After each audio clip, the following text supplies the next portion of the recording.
dumbfounded. She can't believe this guy just did that. Puts her car in reverse and backs into the Beamer, knocks the front end off the Beamer. Right?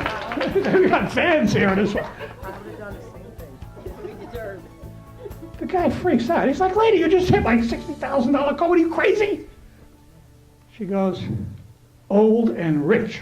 That number is what American businesses are losing every year because of employee disengagement. $500 billion we're leaving on the table. So where do you begin? I need to get these people back on board. That's why I'm here. That's what I do. Well, we tried this in the last generation, right? The meetings will continue until morale improves. Thoughts are things. This is one of the key pivotal points in life, as far as I'm concerned. I didn't roll out of bed knowing this stuff. I'll do a little bit of backstory because all you heard was how cool I am, right? I got all these books in all these countries, and wow, this guy's amazing. He must walk on water. 28 years ago this month, I walked out of a rehab with nothing in my pockets but nothing, cigarettes. I had a pack of cigarettes and about $1.50. And I went and I got welfare and I got help. I had a problem that needed help, and I got the help. There's a lot of help around. You all know that. You're in that field. I hit bottom. I hit my bottom. I was mentally, financially, physically, socially, spiritually bankrupt. My life was over. So I thought. What I was to find out was that it was beginning. I mean, this is why I do what I do, is why I'm so dedicated to doing what I'm doing, because God gave me another shot at life at turning 40. Everybody did quick math, figured out my age, okay? I wrote, don't let an old person move into your body. Age isn't going to rattle me. One of my goals is to be the first 100-year-old motivational speaker. And anybody want to come to that event, you're welcome to. Thoughts are things. And this goes back to 5th century BC, the destiny of man's in his own soul, the Herodotus.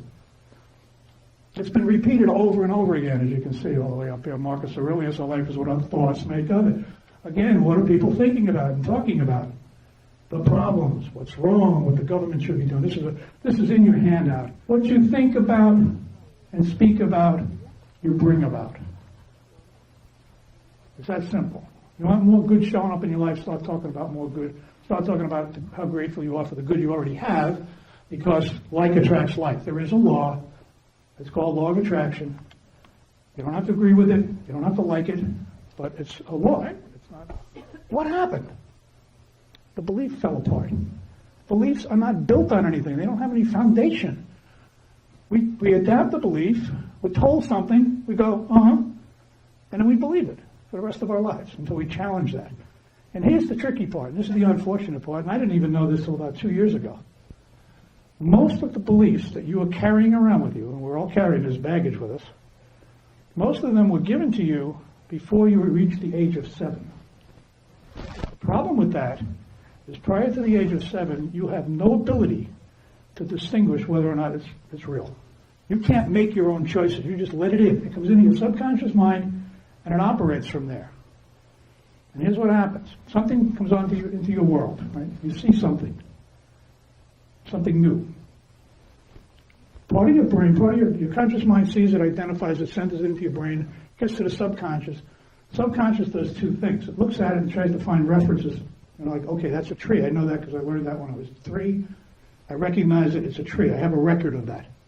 The other thing it does is it compares it against all the other beliefs you've been given.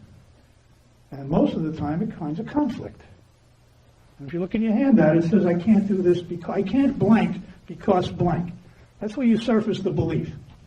What is it you want to achieve that you're not moving toward? What's holding you back? What are you telling yourself that's holding you back?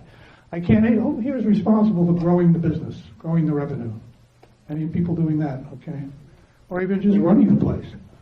So you can develop a belief that says, well, I can't get better people. One of your problems is turnover. We all know that.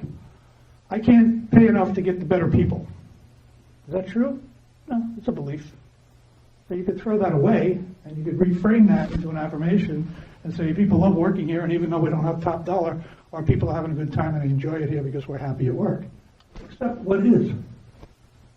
You have a staff problem in your organization that you're kind of ignoring or denying that it's there. You don't really want to think about that. I see with small business people a lot. They see this and say, somebody, how you doing? How's your business doing? I go, oh, it's great. Well, it's not, but they're embarrassed or they just don't want to look at what's not going right, what's not working. You have to get honest. I learned this in 12-step. You've got to get honest first. What's the real deal? What is in this situation? In this company, in this facility, where are we with everything? Where are we with marketing and admin and staffing